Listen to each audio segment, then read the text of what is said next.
The last time anyone saw Chris Jenkins, he was being escorted out of a Minneapolis bar by two men nobody could identify.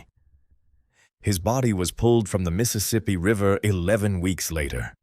The coroner ruled it accidental. His parents never believed it.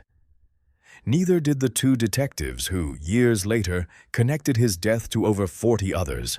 Young, healthy college men, all last seen leaving bars, all found drowned in rivers weeks later. And near almost every single recovery site, spray-painted nearby, a smiley face. The FBI calls it coincidence. This is the case that made a lot of people stop believing the FBI.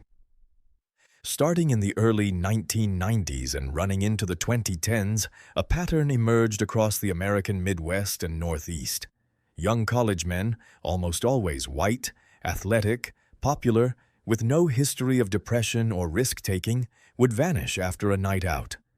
Days or weeks later, their bodies would surface in a nearby river. Every time, the cause of death was ruled accidental drowning.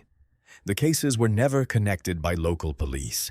Each department saw an isolated incident, a drunk kid who fell in a river. Tragic, but not unusual. Then two retired NYPD detectives named Kevin Gannon and Anthony Duarte started looking at the bigger picture. What they found across 11 states was this. The victims matched an almost identical profile. The circumstances matched. The recovery locations were always near water, and at the sites where bodies were found, someone had painted smiley faces on bridges, walls, and underpasses, sometime before or around the time of death.